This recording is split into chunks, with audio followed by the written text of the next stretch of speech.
प्रार्थना करें। अपनी आंखों को बंद करते हुए उस महान परमेश्वर के उपस्थिति में धन्यवाद के साथ आते हैं प्रभु। हालेलुया। तूने किए हुए भलाई को सोचते हुए प्रभु तेरे सम्मुख में आते हैं प्रभु। इस आराधना में हालेलुया तेरी उपस्थिति को महसूस करने के लिए प्रभु तो दया करने के लिए प्रार्थना करते हैं प्रभु। Hallelujah hallelujah. तेरे किए हुए बातों को एक एक बातों को महसूस करते हुए इस आराधना में हालेलुया शामिल होने के लिए प्रभु तो दया किया। धन्यवाद धन्यवाद। इस आराधना में पूरे परमेश्वर को उपस्थिति होने के लिए प्रार्थना करते हैं प्रभु। इस आराधना में भटकने वाले बातों को, अपने विचार को, अपने हृदय को भटकने वाले बातों से यीशु मसीह के नाम से प्रभु दूर करने के लिए प्रार्थना करते हैं प्रभु। शुरू से लेकर अंत तक पवित्र आत्मा के निरंतर होने के लिए प्रार्थना करते हैं प्रभु।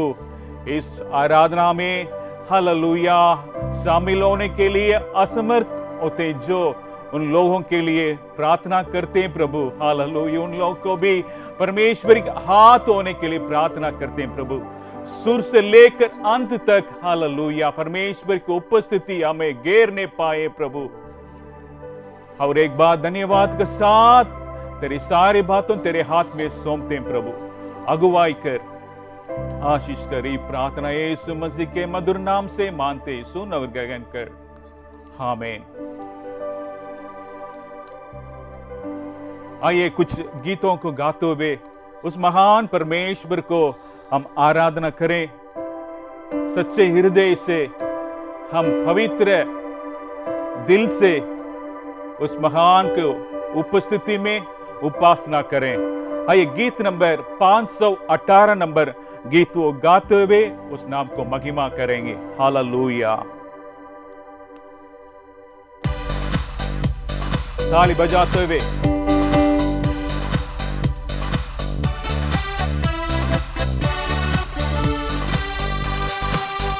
मेरी चट्टान तू ही प्रभु,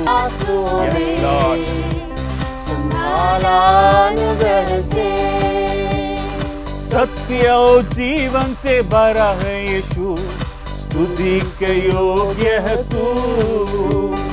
सत्य और जीवन से भरा है यीशु, स्तुति के योग्य है तू। आराधना यीशु को, आराधना यीशु को, आराधना यीशु को, सारे मिलके उस महान का आराधना करें। यीशु को तेरे पंखों की छाया में तसल्ली मिलती मुझे, तेरे पंखों की छाया में तसल्ली मिलती मुझे। प्रेम और शांति से भरा है यीशु, प्रशंसा के योग्य है तू। प्रेम और शांति से भरा है यीशु, प्रशंसा के योग्य है तू। आराधना आराधना यीशु को, प्रेज प्रेज, आराधना यीशु को, स्तुति करें आराधना यीशु को, आराधना यीशु को, आराधना यीशु को, यस यस यस, आराधना यीशु को, आराधना यीशु को, आराधना यीशु को। जब तक मैं जिंदा हूँ, और मेरे आंसुओं को संभालने वाला उस अनुग्रह से हम कह सकते हैं,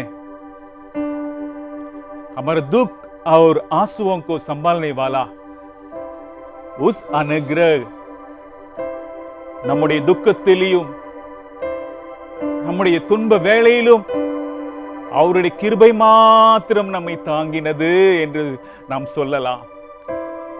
அப்பேற்பட்ட கிருபை நம்மை நடத்துகிறது।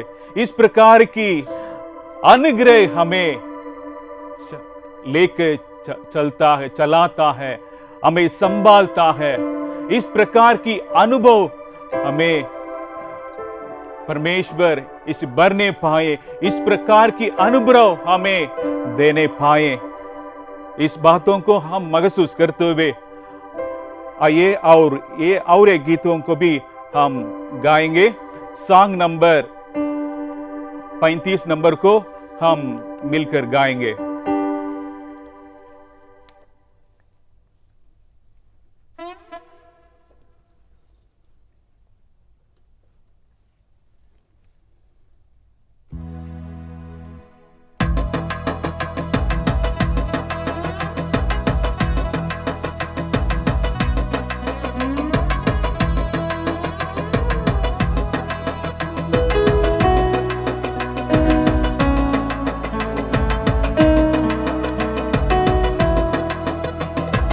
आत्मा में भरकर स्तुति करते हुए गाएंगे सियोन के गीत। आत्मा में भरकर स्तुति करते हुए गाएंगे सियोन के गीत। यीशु आएगा सियोन के गीत। आत्मा में भरकर स्तुति करते हुए गाएंगे सियोन के गीत। यीशु आएगा सियोन के गीत। मुक्ति के दाता शांति के राजकुमार, उसको तो सबसे है प्रिय। मुक्ति का दाता शांति का राजकुमार, उसको तो सबसे है प्रिय। उसको तो सबसे है प्रिय। नरसिंह फूल कर स्तुति करते हुए गाएंगे सियोन के गीत। यीशु आएगा सियोन के बीच। दुखियों लाचारों को देता है शांति, पीछे हुआ का अमीर। दुखियों लाचारों को देता है शांति, पीछे हुओं का अमीर। पीछे हुओं का अमीर। ईश्वर से स्तुति करते हुए गाएंगे सियोन के गीत।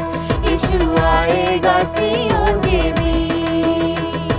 होगी है शक्ति, होगी है सामर्थ, होगी है मेरा संगीत।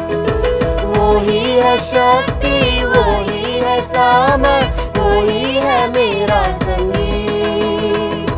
वही है मेरा संगीत। आनंद से भरकर स्तुति करते हुए मिलके गाएंगे सियोन के गीत। यीशु आएगा सियोन के गीत। आत्मा में भरकर स्तुति करते हुए गाएंगे सियोन के गीत। यीशु आएगा सियोन के गीत।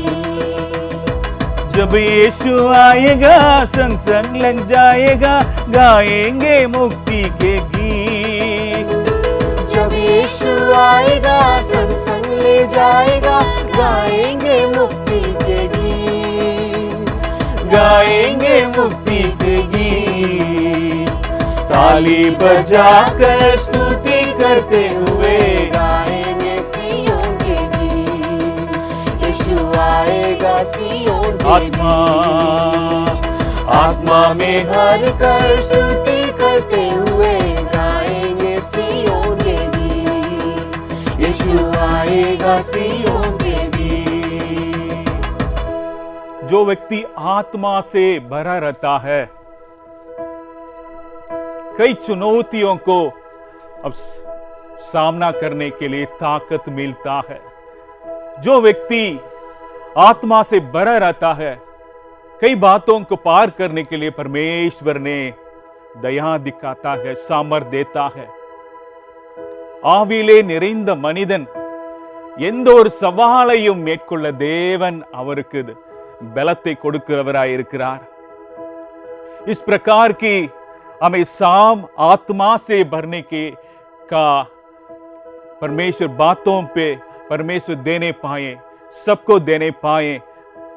இப்பேற்பட்ட ஆவியில் நிறைந்த ஒரு காரியத்தை நம் அனைவருக்கும் கொடுப்பாராக। ஹல்லேலூயா। आइए हम इस बातों को महसूस करते हुए थोड़ा देर उस महान परमेश्वर को सन्मुख में हम हालेलुया अपने को जांचते हुए हालेलुया हम आराधना में जाएंगे। हालेलुया, वो पवित्र है। वचन कहती है मैं पवित्र हूं, वैसे ही तुम भी पवित्र बनो करके लिखा है। वैसे ही अपने को हम महसूस करते हुए उस महान परमेश्वर के सम्मुख में हालेलुया उस महान परमेश्वर की आईना के सामने हम कैसे कर सोचते हुए हालेलुया अपने को जांचते हुए उस महान परमेश्वर के सामने हम पवित्र होने के लिए परमेश्वर चाहता है। इसको महसूस करते हुए हालेलुया हम हालेलुया अर्पण करते हुए और एक बार उसके सम्मुख में जाएंगे। हालेलुया, वो पवित्र है, वैसे तुम भी पवित्र बनो करके परमेश्वर कहा। इस प्रकार की बातें हमारे जीवन में होने के लिए परमेश्वर चाहता है।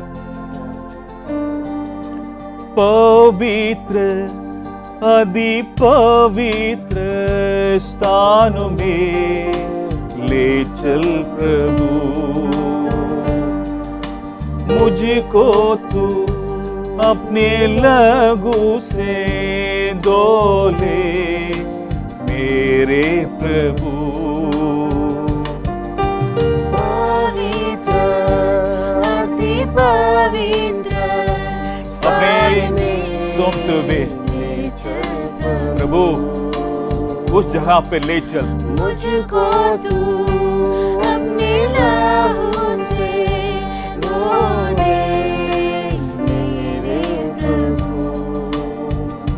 तेरे सामने झुकते हैं, सजदा हम करते हैं। तेरे सामने झुकते प्रभु तेरे सामने झुकते हैं प्रभु, सजदा हम करते हैं। आत्मा वो सच्चाई से आराधना करते। आत्मा सच्चाई Yes, से Lord. आत्मा और सच्चाई से आराधना करने के लिए हम तैयार कर। शुद्ध जल तू छिड़क दे, मन को मेरे बदल दे। प्रार्थना है हमारी, आत्मा से तू भर दे। प्रभु शुद्ध जल को छिड़क दे, मन को मेरे बदल दे प्रभु। बदल दे। प्रार्थना है हमारी, आत्मा से तू भर दे। पवित्र अति पवित्र स्थान में ले चल प्रभु, मुझको तू अपने लहू से धो दे मेरे प्रभु। तेरे सामने झुकते हैं, सजदा हम करते हैं। तेरे सामने झुकते हैं, सजदा हम करते हैं। आत्मा और सच्चाई से, आत्मा और सच्चाई से प्रभु आराधना करने के लिए हमें तैयार कर, पवित्र कर। आत्मा और सच्चाई से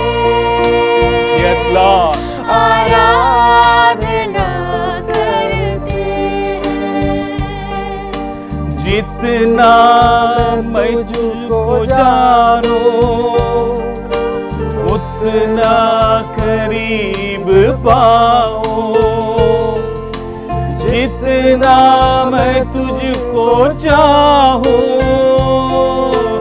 उतना ही आशीष पाऊं। जितना प्रभु मैं तुझको उतना करीब तेरे पास आना प्रभु, उतना करीब अनुग्रह दे, इस प्रकार के अनुग्रह दे प्रभु। जितना मैं तुझको चाहूं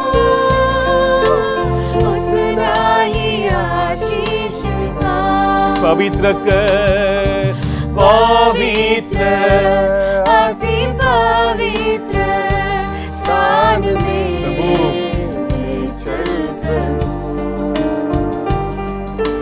मुझको तू अपने लहू से धो ले, मेरे प्रभु तेरे सामने तेरे सामने झुकते हैं, सजदा हम करते हैं, तेरे सामने झुकते हैं, सजदा हम करते हैं। आत्मा और सच्चाई से मिलके, आत्मा और सच्चाई से सब मिलके घर घर में हालेलुया आत्मा और सच्चाई से आराधना करे। इसको देखने वाले हालेलुया आत्मा और सच्चाई से आराधना करते। हालेलुया उस महान परमेश्वर हालेलुया वो चाहता है हम पवित्र होना। मेरे जैसे पवित्र होने के लिए परमेश्वर चाहता है हालेलुया। என்னை போல் பரிசுத்தராய் இருப்பதற்காக தேவன் விரும்புகிறார் हालेलुया। ओ लॉर्ड हालेलुया हालेलुया। ओ धन्यवाद पवित्र परमेश्वर।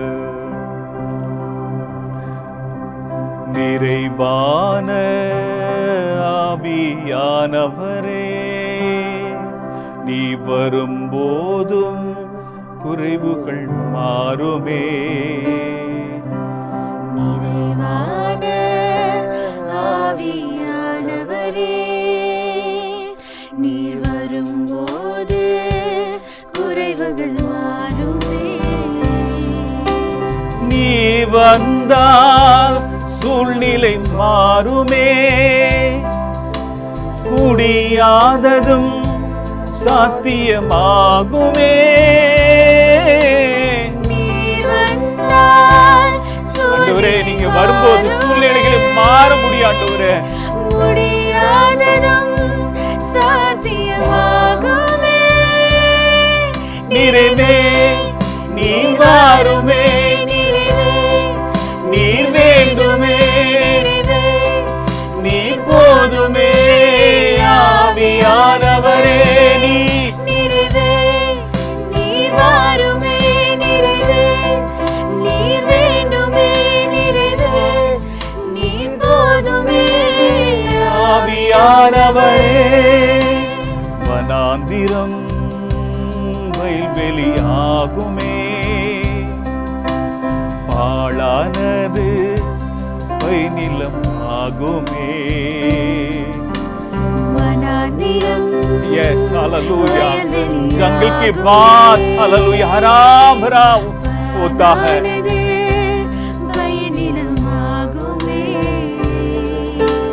நீர் வந்தால் சூழ்நிலை மாறுமே,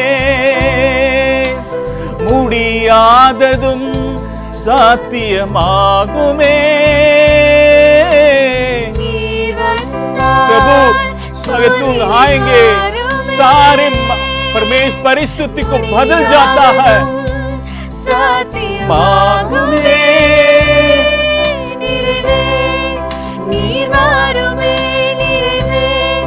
நீர் வேண்டுமே, நிறைவே நீர் போதுமே ஆவியானவரே। நிறைவே Yes Lord, நீர் வாருமே, तू तू आप पवित्र आत्मा, तू आप पवित्र आत्मा। ஆவியானவரே பலவீனம் பலமாய் மாறுமே, சுகவீனம் சுகமாய் மாறுமே।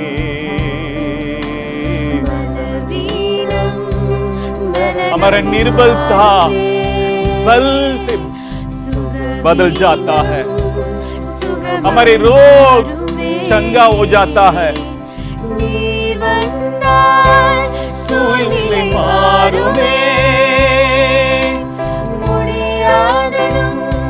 சாத்தியமாகுமே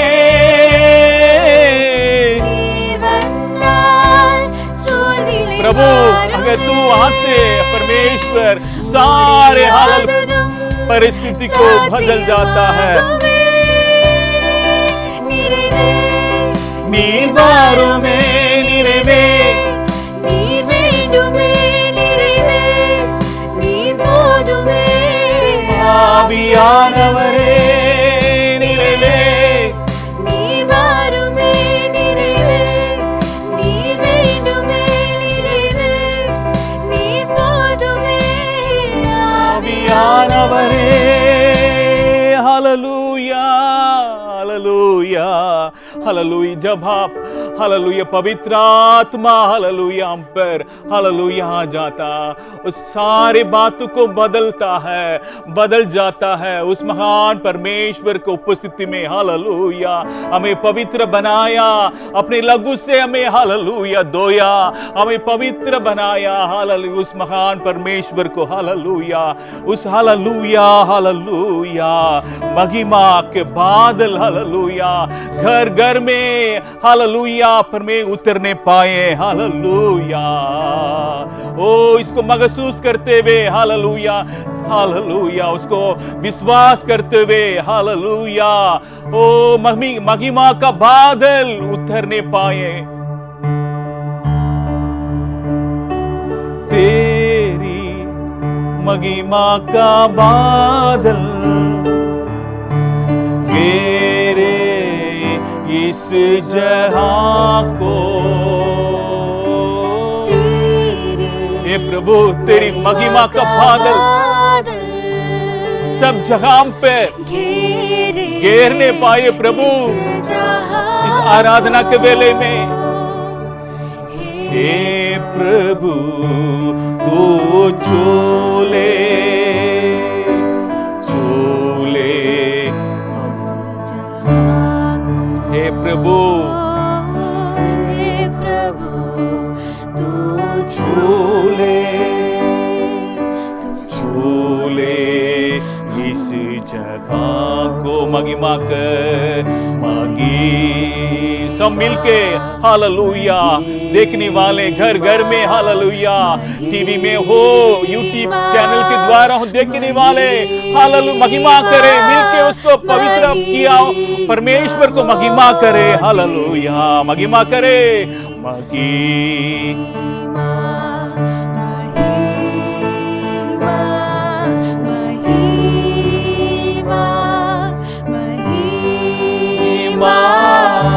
होसन्ना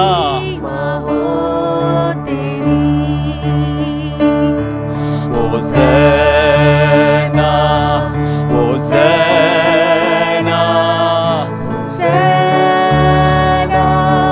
होसन्ना होसन्ना प्रभु की। और एक बार होसन्ना।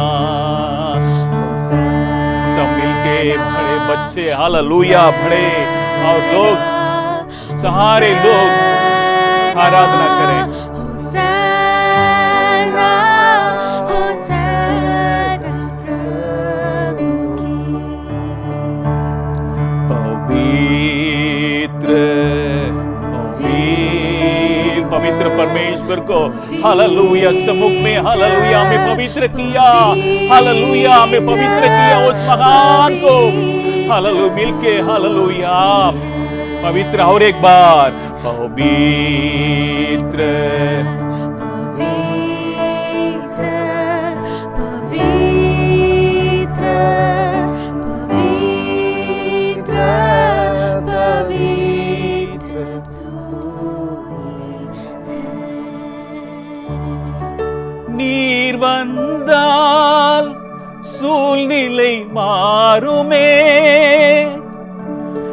முடியாததும் சாத்தியமாகுமே प्रभु अगर तू आ जाते सारे बातों बदल जाता प्रभु जो असंभव की बातें संभव करने वाला तू ही हमारे साथ में हालेलुया दाल सूलिले यस लॉर्ड विश्वास करते हुए गाए सात्यम आगुमे और एक बार निर्वंदाल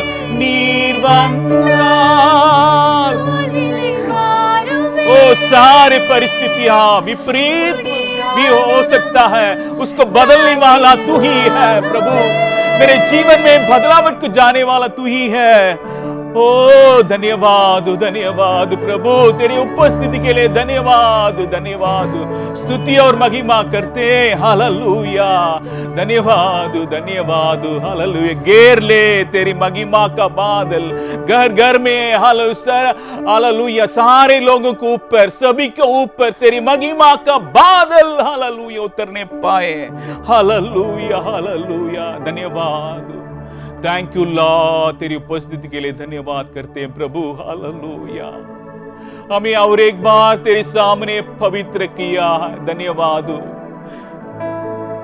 तेरे परमेश्वर आईना के सामने हमें पवित्र किया धन्यवाद करते हैं प्रभु और एक बार हालेलुया धन्यवाद करते हैं धन्यवाद धन्यवाद धन्यवाद जब कभी परमेश्वर तेरे सम्मुख में आते हैं तेरे वचन हमें परमेश्वर ताकत मिलता है तेरे वचन से आगे बढ़ने के लिए शक्ति मिलता है हमें पवित्र और एक बार पवित्र बनाया धन्यवाद धन्यवाद धन्यवाद प्रभु सारे सभी को तेरे हाथ में सौंपते प्रभु इस प्रकार के अनुभव हालेलुया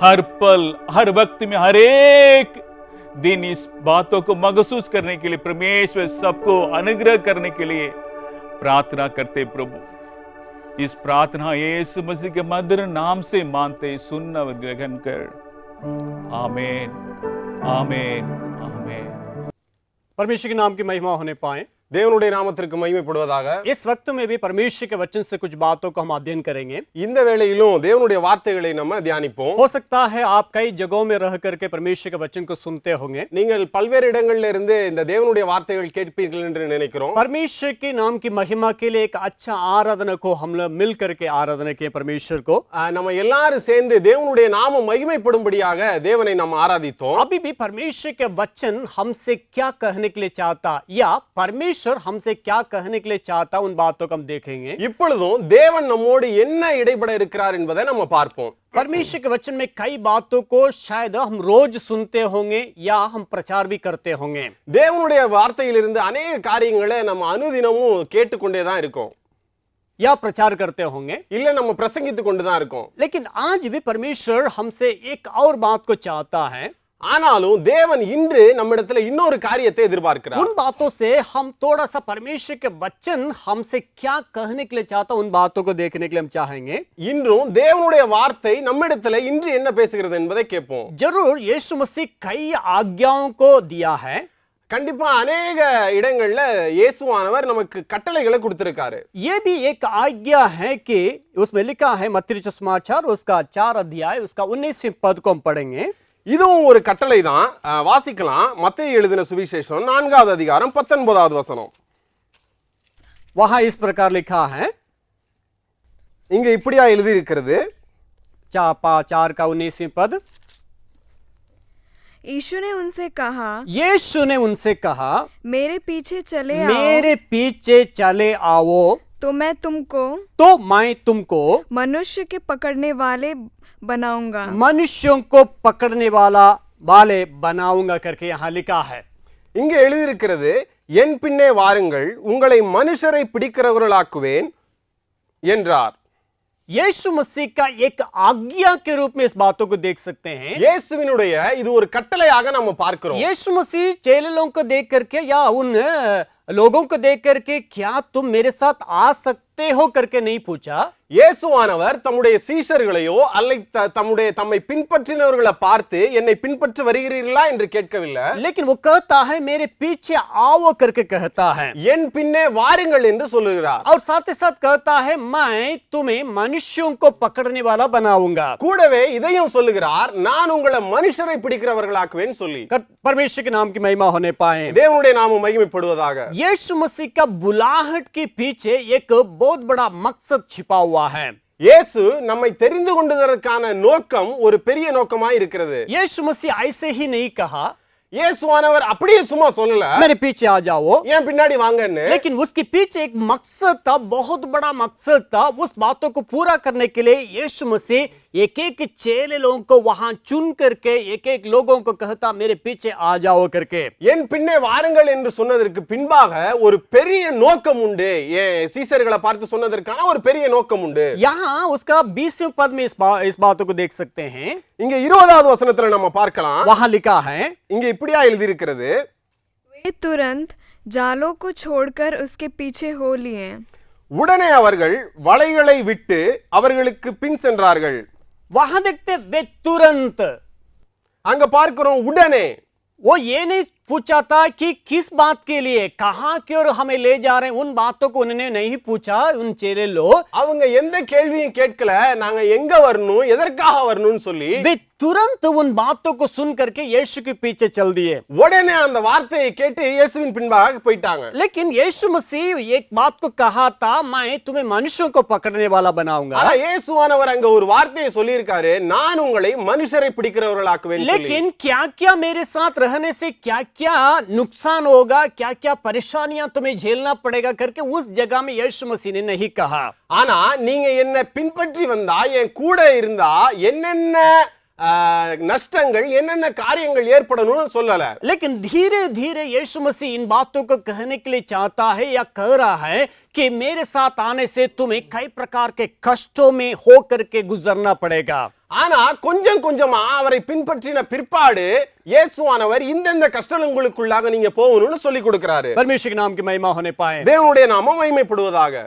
अगर कोई इस प्रकार प्रचार करता हो, யாராவது ஒருவர் இப்படி பிரசங்கித்தால், यीशु मसीह के पीछे आने से सारे दुख दूर हो जाएगा, कभी जिंदगी में तकलीफ ही नहीं होगा करके अगर प्रचार करता है, இயேசுவுக்கு பின்பாக நீங்க வந்தீங்கன்னு சொன்னா உங்களுக்கு எல்லா பிரச்சனையும் சரியாயிடும், உங்களுடைய பாடுகள் எல்லாம் நீங்கிரும் பிரசங்கித்தால் गलत बोल रहा है. அவர் தப்பாய் சொல்லுகிறார். ये परमेश्वर के वचन के विरोध बोल रहा है. அவர் தேவனுடைய வார்த்தைக்கு விரோதமா சொல்றாருன்னு அர்த்தம். क्योंकि यीशु मसीह के पीछे जब हम निकलते हैं, यीशु मसीह ये कह रहे हैं कि मेरे क्रूस को उठा करके मेरे पीछे हो लो. तुम अपने क्रूस को उठा करके मेरे पीछे हो लो करके कहता है. ஏன்னா இயேசு என்னை பின்பற்றி வான்னு சொன்னதுக்கு அப்புறம் நீ என்னுடைய சிலுவையை எடுத்து கொண்டு அனுதினமும் வரணும்னு சொல்லியிருக்காரு. पहले बात, முதலாவது காரியம், उसका 5वें अध्याय उसका 10वीं पद इस प्रकार कहता है.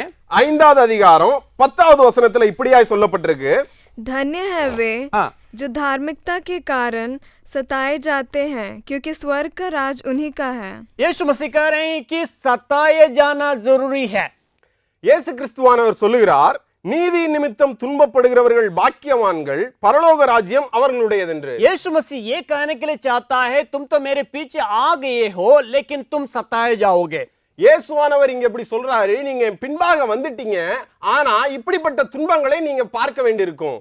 और नीचे लिखा 11 पद में लिखा है, धन्य हो तुम हाँ. जब मनुष्य मेरे कारण तुम्हारी निंदा करे निंदा करेगा और सताए हाँ. और झूठ बोल बोल कर तुम्हारे विरोध में सब प्रकार की बुरी बात कहें. हाँ.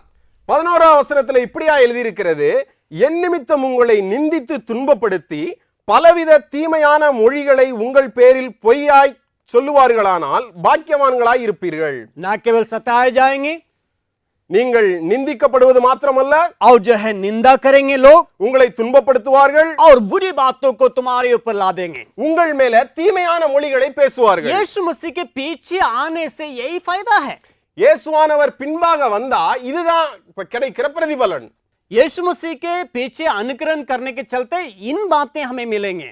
இயேசு கிறிஸ்துவின் பின்பாக வருவதனால இந்த காரியங்களை நாம் பெற்றுக்கொள்வோம். सताए जाएंगे, துன்பப்படுத்துவார்கள், और जो है निंदा करेंगे।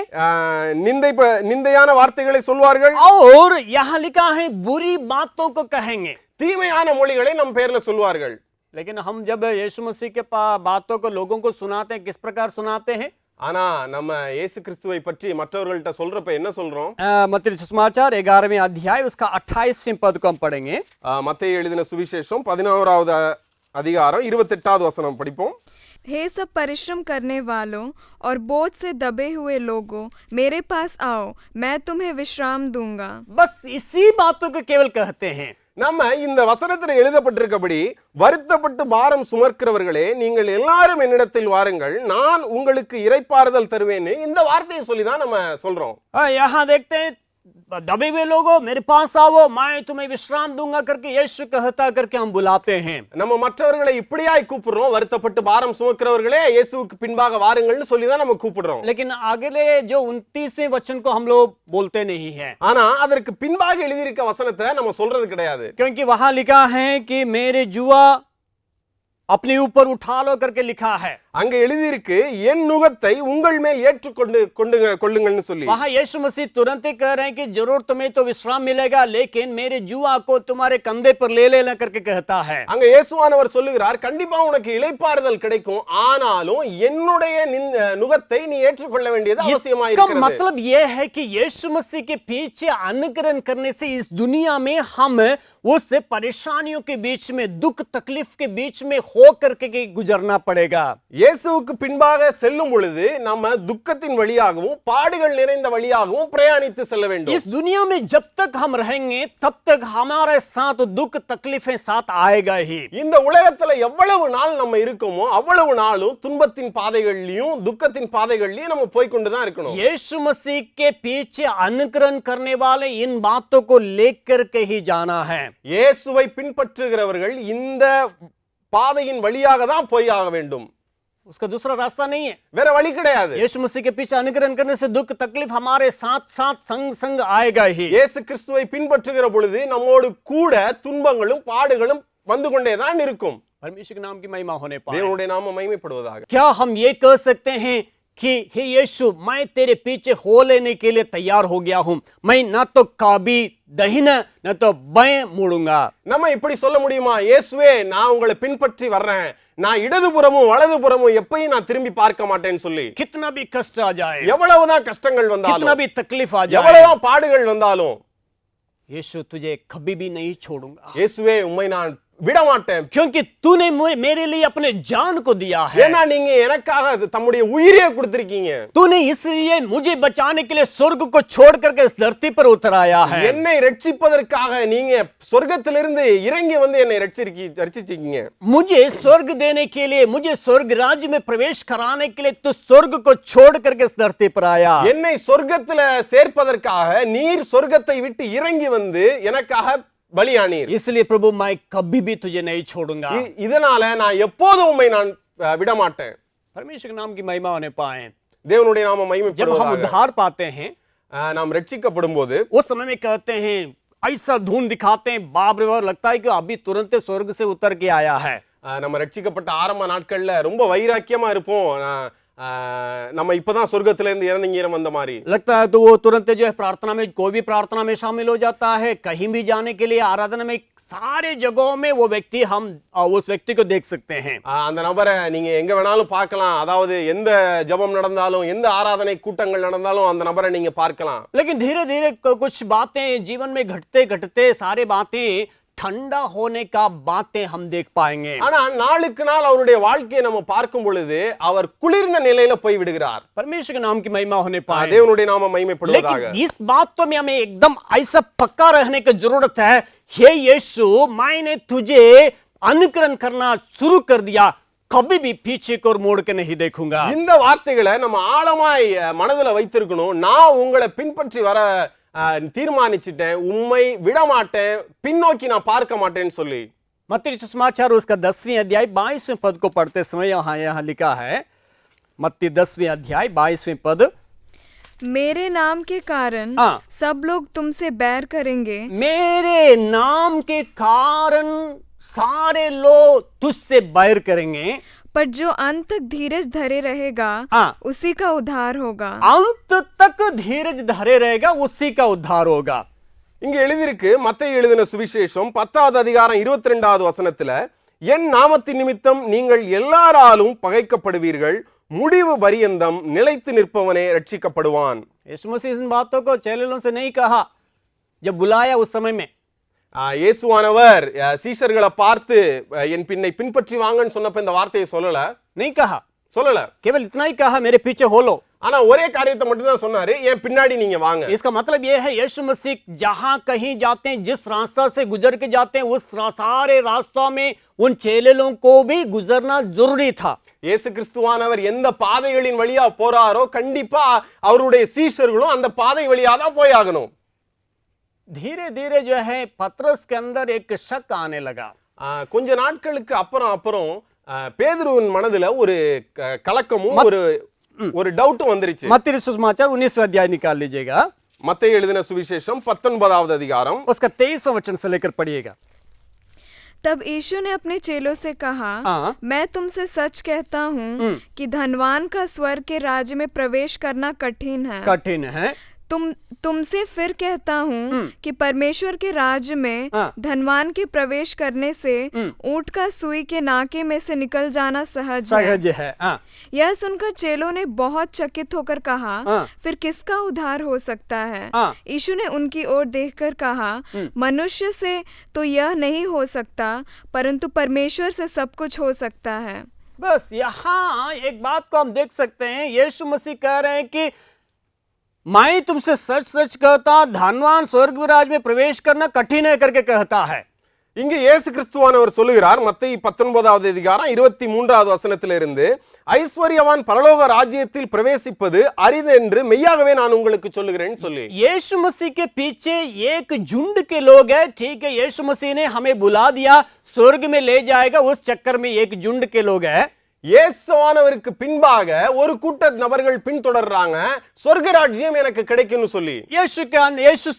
यीशु के अनुकरण करने से हमें उद्धार मिलेगा, उस विचार उनके अंदर था। இயேசுவை பின்பற்றினால் எனக்கு ரட்சிப்பு கிடைக்கும் என்று சொல்லி அவர்களை பின்பற்றினார்கள்। इसलिए यहाँ धनवान लोग जो स्वर्ग राज्य में प्रवेश करना कठिन है करके जैसे यीशु मसीह कहा, तुरंत चेले लोग बोल रहे हैं कि तब कौन उद्धार पाएगा। இங்க சொல்லியிருக்காரு, ஐஸ்வர்யவான் தேவனுடைய ராஜ்யத்தில் பிரவேசிப்பது ரொம்ப அரிதுன்னா வேற யாரு தேவனுடைய ராஜ்யத்தில் பிரவேசிப்பார்கள்னு கேக்குறாங்க।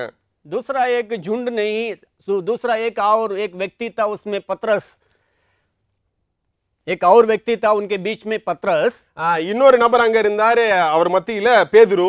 उनका उद्धार के बारे में कोई मतलब नहीं था, அவருக்கு ரட்சிப்பு குறித்த ஒரு கவலையும் இல்ல। वो जो है कुछ एक झुंड के लोग कह रहे हैं कि कौन उद्धार पाएगा, हम लोग जो आपके पीछे चले आए कौन उद्धार पाएगा, धनवान अगर कोई स्वर्ग में नहीं जा सकता तो कौन उद्धार पाएगा करके कहता है। ஒரு கூட்டம் கேக்குறாங்க, ஐஸ்வர்யவான் பரலோக ராஜ்யத்தில் பிரவேசிக்காமல் போனா வேற யாரு பிரவேசிப்பாங்கன்னு ஒரு கூட்டத்தார் கேட்கிறாங்க। लेकिन पतरस का दूसरा चक्कर था। ஆனா பேதுரு இன்னொரு காரியத்தை கேட்கிறாரு। पतरस कहता है, பேதுருவானவர் கேட்கிறாரு, 27 पद, इस पर पतरस ने उससे कहा, देख हम तो सब कुछ छोड़ के तेरे पीछे हो लिए हैं, तो हमें क्या मिलेगा। बस यीशु मसीह से पतरस पूछ रहा है, ठीक है प्रभु, उद्धार के बाद जो ठीक है वो तो ठीक है, लेकिन हम सारी चीजों को छोड़ दिए हैं, हमें तेरे अनुकरण करने से हमें क्या मिलेगा। இங்க பேதுருவானவர் 27வது வசனத்துல கேட்கிறாரு, இதோ நாங்கள் எல்லாவற்றையும் விட்டு உம்மை பின்பற்றினோமே, எங்களுக்கு என்ன கிடைக்கும் என்றார்। हालेलुया, हालेलुया, परमेश्वर के नाम की महिमा होने पाए, தேவனுடைய நாமம் மகிமைப்படுவதாக। हमारे जिंदगी यीशु मसीह के साथ जब शुरू करते हैं, अच्छा से शुरू होता है, நம்முடைய வாழ்க்கையை இயேசுவானவரோடு ஆரம்ப காலங்கள்ல நம்ம நல்லா ஆரம்பிக்கிறோம், लेकिन धीरे धीरे हमारा मकसद, हमारा जो गोल है बदल जाता है। ஆனா கொஞ்சம் கொஞ்சமா நம்மளுடைய தரிசனமும் நம்மளுடைய கோலும் மாறி போய் விடுகிறது। हम जैसे पहले कहे थे, நான் எப்படி முன்பாக சொன்னனோ, यीशु मसीह का अनुकरण करने का उस वक्त में लगता है इतना पवित्रता के साथ, इतना धूल दिखाने वाले जैसे दिखते हैं, ரட்சிக்கப்பட்ட ஆரம்ப நாட்கள்ல அவ்வளவு பரிசுத்தமா ரொம்ப வைராக்கியமா இருக்கிறத நம்ம பார்க்கிறோம் अनेகர். लेकिन धीरे धीरे जो है हमारे गोल या हमारा जहां पहुंचना है उन बातों को छोड़ करके अन्य बातों में हमारा दिमाग लग जाता है. ஆனா நாட்கள் ஆக ஆக அந்த தரிசனத்தையும் அந்த கோலையும் விட்டுட்டு பிற காரியங்கள்ல நம்ம மனதை வைக்கிறத பார்க்கிறோம். पत्रस वही किया था. ஆனா பேதுருவானவர் இததான் यीशु செஞ்சாரு. मसीह जब बुलाया मेरे पीछे आ जाओ वो चले आया. இயேசுவானவர் சொன்னாரு என் பின்பாக வாங்கன்னு சொன்ன உடனே அவரும் வந்துட்டாரு. ठीक है, यीशु मसीह बुला रहे हैं, गुरु बुला रहे हैं, इसलिए चलो सब चलेंगे करके यीशु मसीह के पीछे आ गया है. இயேசுவானவர் கூப்பிடுறாரு, சரி வாங்க போலாம் அப்படின்னு சொல்லி அவர் பின்பாக வந்துட்டாங்க. हो सकता है इसके विचार में ये भी आया होगा बहुत सारा पैसा मिलेंगे, यीशु मसीह के साथ रहने से कोई तकलीफ नहीं होगा, यीशु मसीह जो है वो तो परमेश्वर का पुत्र है, यीशु मसीह के साथ रहने से कोई तकलीफ नहीं होगा करके शायद विश्वास किए होंगे. ஒருவேளை இப்படி அவர்கள் யோசித்திருக்கலாம், இயேசு கிறிஸ்துவானவர் தேவனுடைய குமாரன், அவர் பின்பாக போனோம்னா பைசாக்கு கம்மி வராது, அதுவும் இல்லாம எல்லா காரியத்தையும் அவர் பார்த்து கொள்வார்னு எண்ணி ஒருவேளை அப்படி போயிருக்கலாம். यीशु मसीह कह रहे हैं कि धनवान उसमें प्रवेश नहीं करेगा. ஆனா இயேசுவானவர் சொல்றாரு ஐஸ்வர்யவான் அதுல பிரவேசிக்க மாட்டான் சொர்க்க तब ராஜ்யத்துல. पतरस को पता चल गया हमको तो यीशु मसीह ऐश्वर्यवान नहीं बनाएगा, धनवान नहीं बनाएगा. இப்ப பேதுருவுக்கு புரிஞ்சிருச்சு இயேசு கிறிஸ்துவானவர் நம்மள ஐஸ்வர்யவானா ஆக்க மாட்டாருன்னு சொல்லி. इस दुनिया में जो है बहुत बड़ा धनवान बन नहीं सकते हैं. இந்த உலகத்துல ஒரு பெரிய நம்ம ஐஸ்வர்யவானாக மாற்ற முடியாது, இயேசுவானவர் நம்மள மாற்ற மாட்டாரு. तो पतरस समझ गया कि यही वक्त है यीशु मसीह से पूछने का. சரி இதுதான் சரியான சமயம், அவர்கிட்ட இந்த கேள்வியை கேட்டுருவோம் அப்படின்னு சொல்லி. सब कुछ छोड़ दिए प्रभु, हम नाव को छोड़ दिए, जाल को छोड़ दिए, कई लोग जो है अपने पिता को छोड़ दिए, घर को छोड़ दिए, अब हमें क्या मिलेगा? பேதுருவானவர் கேட்கிறாரு, இயேசுவே சொன்னீங்க நீங்க என்ன பின்பற்றி வான்னு சொல்லி, நாங்க உங்களுக்காக வளைய விட்டோம், படக விட்டோம், ஒரு சிலர் அப்பா அம்மாவை கூட விட்டு வந்துட்டாங்க, இப்பொழுது எங்களுக்கு என்ன கிடைக்கும்? Hallelujah, hallelujah. हमारा आपका स्थिति यही है ना, कई लोगों का स्थिति यही है. அநேகருடைய நிலைமை இதாதான் இருக்கு இன்னைக்கு. क्या मिलेगा? என்ன கிடைக்கும்? चर्च में आने से क्या मिलेगा? சபைக்கு வருகிறதுனால என்ன கிடைக்கும்? आपके साथ मिलकर सेवा करने से हमें क्या मिलेगा? உங்களோடு சேர்ந்து ஊழியம் பார்த்தா எனக்கு என்ன கிடைக்கும்? मेरे प्यारों, परमेश्वर का मकसद, आपको बुलाने का मकसद अलग है. इस दुनिया के बातों के लिए परमेश्वर ने, यीशु मसीह ने आपको नहीं बुलाया है. அன்பானவர்களே, தேவனானவர் உங்களை தெரிந்து கொண்டதற்கான நோக்கம் इस दुनिया में बहुत बड़ा चीज को आपके हाथ में दे करके यहां बैठाने के लिए यीशु मसीह ने आपको नहीं बुलाया ஒரு பெரிய காரியத்தை கொடுத்து இந்த உலகத்துல உங்களை உட்கார வைப்பதற்காக அல்ல. यीशु मसीह ने अपने मन की बातें और कुछ रखा था आपके बारे में. உங்களுக்காக இயேசு கிறிஸ்துவானவர் இன்னொரு காரியத்தை வைத்திருக்கிறார். इसलिए परमेश्वर कहता है कि तुम जैसे सोच रहे वैसे मेरा सोच नहीं है. அதான் தேவன் சொல்றாரு, நீ எப்படி யோசிக்கிறியோ அது மாதிரி நான் யோசிக்கலப்பா. मेरा सोच अलग है. என்னுடைய சிந்தை வேற. मनुष्य का सोच और परमेश्वर का सोच में आसमान दुनिया का अंतर है.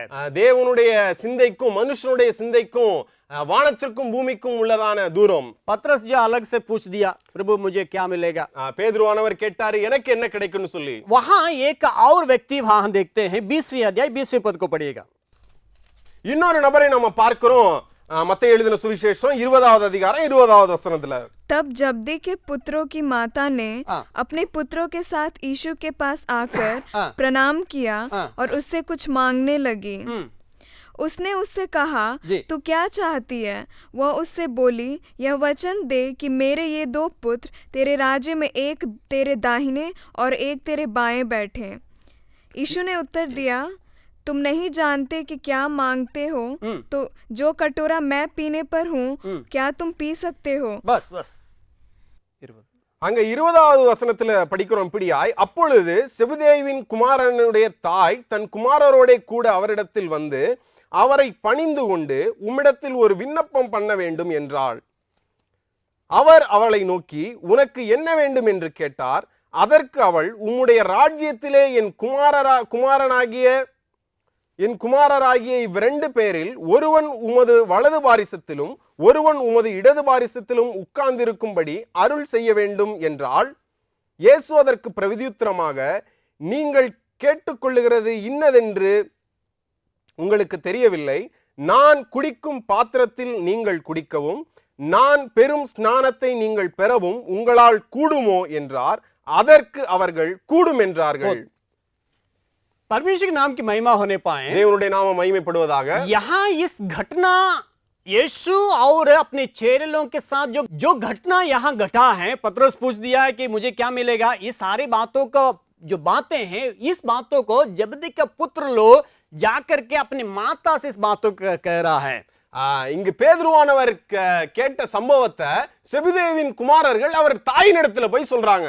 ये क्या कर रही है, अपने बेटे दोनों को लेकर के साथ में, यहाँ देखते हैं साथ में लेके आए. वहां वो अच्छा से वहां लिखा है कि जब जबदी के पुत्रों की माता ने अपने पुत्रों के साथ यीशु के पास करके लिखा है. இங்க எழுதியிருக்கு 20வது வசனத்துல செபதேவின் குமாரனுடைய தாய் தன் குமாரரோட கூட அவரிடத்தில் வந்து साथ में चले आई. கூட அவங்களையும் கூட்டி வந்துட்டாரு. ठीक है, तुम लोग बात करने से नहीं होगा, हम तुम्हारे लिए आकर के बात करते हैं. நீங்க பேசினா சரி வராது, இதனால நான் வர்றேன், நான் வந்து அவர்கிட்ட பேசுறேன் அப்படின்னு சொல்லி ठीक है, तो வராங்க. उस दिन का कहानी सब हमको मालूम है. यीशु मसीह से पतरस पूछा था, लेकिन यीशु मसीह ने इस प्रकार जवाब दे दिया, ठीक है, तुम्हारे लिए हम बात करते हैं. அந்த நாள்ல நடந்த சம்பவம் எனக்கு தெரியும், அதனால நான் வந்து இயேசு கிறிஸ்துவானவர்கிட்ட பேசுறேன்னு செபதேவின் தாயார் வராங்க. ये लिखी हुई बात नहीं है, मेरा अनुमान है. இது எழுதப்பட்ட காரியங்கள் இல்ல, என்னுடைய ஒரு இமேஜினேஷன். वहां आकर के जबदी के वो जबदी का मतलब के पुत्र के माँ आकर के कह रही है, अब जो है माता जी अच्छा से समझ गई है कि धन दौलत जो है हमारे बेटे लोगों को तो नहीं मिलेगा. இப்ப இந்த தாயாருக்கு தெளிவா புரிஞ்சிருச்சு, அன்று நடந்த அந்த சம்பவத்தின் மூலமாக நம்முடைய பிள்ளைகளுக்கு செல்வமும் ஐஸ்வர்யமும் கண்டிப்பா கிடைக்காதுன்னு சொல்லி यीशु मसीह के द्वारा इस दुनिया में इस प्रकार के बातें नहीं मिल सकता है. இயேசுவானவர் மூலமாக இந்த உலகத்துல நமக்கு ஐஸ்வர்யமும் எந்த காரியமும் கிடைக்க போறதில்ல. इस बातों को तो हमें मालूम हो गया है. இந்த காரியம் நமக்கு புரிஞ்சிருச்சு. ठीक है, कोई बात नहीं. சரி, ஒண்ணும் பிரச்சனை இல்ல. अब जो है कम से कम यीशु मसीह जब बैठेंगे उस जगह पर, मेरा बेटा दोनों बेटा दाहिना बाएं जो है बैठने के लिए जगह मांगेंगे करके ये माता जी वहां पहुंच रही है. அந்த தாயார் இப்படியா சொல்றாங்க, சரி இதுதான் கிடைக்கல, அட்லீஸ்ட் இயேசுவானவர் உட்கார்ந்து இருக்கிறதுக்கு வலதுபுறத்திலும் இடதுபுறத்திலும் என்னுடைய பிள்ளைகளுக்கு இடம் கிடைக்குமாங்கிறத கேட்கிறாங்க. यीशु मसीह के पीछे अनुकरण करने से हमें कुछ ना कुछ मांगना है, कुछ ना कुछ पाना है. इसी चक्कर में एक बहुत बड़ा झुंड के लोग आज पाए जाते हैं. இன்றும் ஒரு கும்பல் இருக்காங்க, இயேசு கிறிஸ்துவை பின்பற்றுகிறதுனால நமக்கு என்ன கிடைக்கும் என்கிற ஒரு கும்பல் இருக்காங்க. लेकिन कभी भी ये विचार नहीं आता है, उस यीशु मसीह ने हमारे इतना बड़ा कार्य को किया है, इतना बड़ा उद्धार को दिया है, हम उस यीशु मसीह के लिए क्या कर सकते हैं. ஆனா இந்த மாதிரியான ஒரு எண்ணம் உங்களுக்குள்ள வர மாட்டேங்குது. இயேசு கிறிஸ்துவானவர் ஒரு பெரிய ரட்சிப்பை நமக்கு கொடுத்திருக்காரு, இதற்கு இது அவருக்காக நம்ம என்ன பண்ணுங்கிறது யாருக்கும் தோண மாட்டேங்குது. क्या मिलेगा, என்ன கிடைக்கும், क्या हम पा सकते हैं. என்ன நம்ம பெற்றுக்கொள்ளலாம் இயேசு கிறிஸ்துவின் இடத்துல. मेरे प्यारो, हमारे अंदर उस विचार को हटा करके इस दुनिया के बातों से हट करके सोचने का सोच हमारे अंदर होने की जरूरत है. அன்பானவர்களே, இந்த மாதிரியான எண்ணங்களை விட்டு நம்ம இயேசு கிறிஸ்துவை பின்பற்றுகிறதுனால நாம் என்ன செய்ய வேண்டும் என்கிறத யோசிக்க வேண்டியதா இருக்கு. इसलिए हमारा विचार इस दुनिया की बातों में नहीं रहना है. அதனால நம்முடைய சிந்தை இந்த உலகத்திற்கு பின்பாக இருக்க கூடாது. इसलिए बाइबल बताती है, कुलुस्सियों 3 अध्याय उसका पहला पद से लेकर पढ़ते समय में, கொலோசியர் எழுதின 3 நிருபம் 3வது அதிகாரம் पहला पद, 1வது வசனத்துல இப்படியா எழுதியிருக்கு, अतः जब तुम मसीह के साथ जिलाए गए तो स्वर्गीय वस्तुओं की खोज में रहो, जहां मसीह विद्वान है और परमेश्वर के दाहिने ओर बैठा है. இங்கே கொலோசியர் எழுதின நிருபம் 3வது அதிகாரம் 1வது வசனத்துல இப்படியா எழுதியிருக்கிறது, நீங்கள் இயேசு கிறிஸ்துவுடன் கூட எழுந்ததுண்டானால் கிறிஸ்து தேவனுடைய வலது பாரிசத்தில் வீற்றிருக்கும் இடத்தில் உள்ள மேலானவைகளை தேடுங்கள். हम मसीह यीशु के पीछे अनुकरण करने वाले हैं, इस दुनिया के चक्कर में हम नहीं रहना है. இயேசுவை பின்பற்றுகிற நாம் இந்த உலகத்திற்கு பின்பாக இருக்கக்கூடாது. हमारा खोज ऊपर की ओर होना चाहिए. நம்முடைய நோக்கமும் தேடுதலும் மேலானவைகளை மேலே இருக்கணும். हमारा विचार ऊपर की बातों के बारे में होना चाहिए. நம்முடைய சிந்தை மேலானவைகளாய் இருக்கணும். हमारे आंखें हमेशा ऊपर की ओर लगे रहने की जरूरत है. நம்மளுடைய கண்கள் எப்பொழுதும் பரலோகத்தை நோக்கி கொண்டிருக்கிறவர்களாய் क्योंकि இருக்கணும். हम मसीह यीशु के साथ जिलाए गए लोग हैं. ஏனென்றால் இங்க இப்படியா எழுதியிருக்கிறது, நாம் இயேசு கிறிஸ்துவுடனே எழுந்திருக்கிறவர்களாய் இருக்கிறோம். इस दुनिया में क्या मिलेगा, हम क्या प्राप्त करेंगे, उस चक्कर को छोड़िए. இந்த உலகத்துல நமக்கு என்ன கிடைக்கும், என்ன பெற்றுக்கொள்ளலாம் என்கிற எண்ணத்தை விட்டு விடுங்க. यीशु मसीह जब चेले लोगों को प्रार्थना कैसे करना करके जब सिखाया था, இயேசு கிறிஸ்துவானவர் தம்முடைய சீஷர்களுக்கு எப்படி ஜெபிக்க வேண்டும் என்கிறத சொல்லி கொடுத்திருக்காரு. उस वचनों को आप थोड़ा सा पढ़ करके देखिएगा. அந்த வசனத்தை கொஞ்சம் படிச்சு பாருங்க. मत्ती सुसमाचार 6वें अध्याय में आप घर में बैठ करके देखिएगा. आप நீங்க வீட்ல உட்கார்ந்து மத்தேயு எழுதின சுவிசேஷம் 6வது அதிகாரத்தை படிங்க. आप अगर अच्छा से उसमें ध्यान दीजिएगा, அதுல நீங்க கவனம் வைத்திருந்தீங்கன்னா एक ही बात है कि इस दुनिया के बातों के लिए यीशु मसीह ने प्रार्थना करने के लिए कहा था. அதுல ஒரே ஒரு காரியம் தான் இந்த உலகத்திற்காக நம்ம ஜெபிக்க வேண்டிய காரியத்தை சொல்லி கொடுத்திருக்காரு. वो लिखा है, यीशु मसीह यहाँ प्रार्थना सिखाते समय में उसका 11वें पद में इस प्रकार कहता है, हमारी दिन भर की रोटी आज हमें दे दे. இங்க 11ஆம் வசனத்துல எழுதி இருக்கு, எங்களுக்கு வேண்டிய ஆகாரத்தை இன்று எங்களுக்கு தாருங்கன்னு இயேசு கிறிஸ்துவானவர் சொல்லி கொடுத்திருக்காரு. इस दुनिया के बातें या हमारा शारीरिक संबंधी एक ही बातें हैं. यीशु मसीह ने कहा था जो रोटी के बातें, अन्य बातें स्वर्ग की बातें हैं. இங்க உலக சம்பந்தமான, அது மாத்திரம் இல்ல சரீர சம்பந்தமான ஒரே ஒரு காரியத்தை தான் இயேசு கிறிஸ்துவானவர் வேண்டிக் கொள்ளணும்னு சொல்லி இருக்காரு. रोटी के लिए. அது ஆகாரத்திற்காக. और आप ऊपर की बातों को देखते हैं, நீங்க மேலான மேல வசனங்கள்ல பார்க்கலாம். तेरे राज्य के बातें मतलब स्वर्ग के राज्य के बातों को कहता है. ராஜ்யத்தை பற்றின காரியங்களை எழுதி இருக்காரு. और जो है हम एक दूसरे को क्षमा करने के बातों कहता है.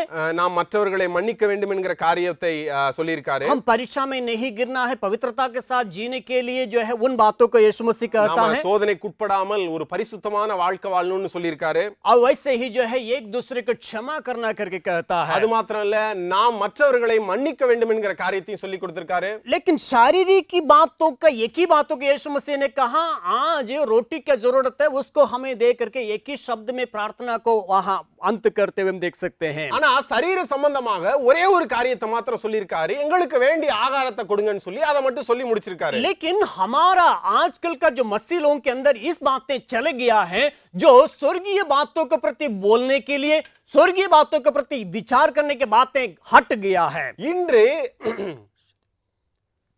இன்று இயேசு கிறிஸ்துவை பின்பற்றுகிறவர்களுக்கு இந்த காரியங்கள் எல்லாம், சொர்க்கத்தை பற்றின இந்த காரியங்கள் எல்லாம் மறக்கப்பட்டுருச்சு.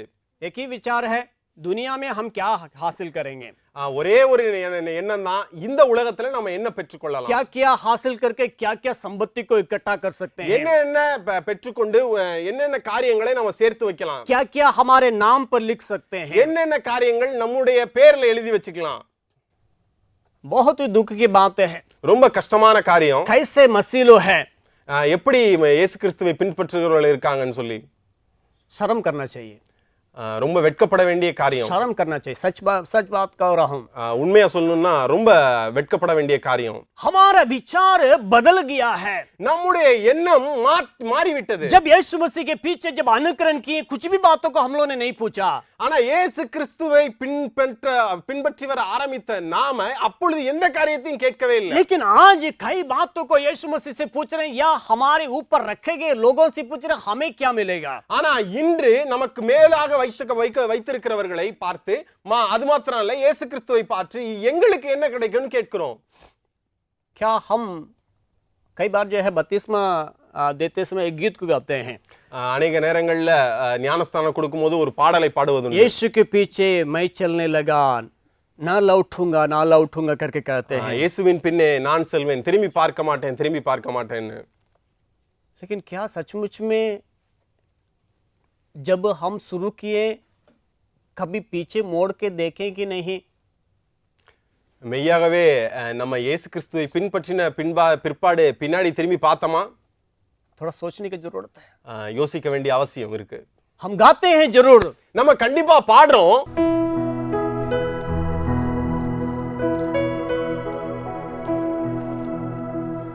यीशु के पीछे मैं चलने लगा, यीशु के पीछे मैं चलने लगा, यीशु के पीछे मैं चलने लगा, न लौटूंगा, न लौटूंगा, न लौटूंगा, न लौटूंगा,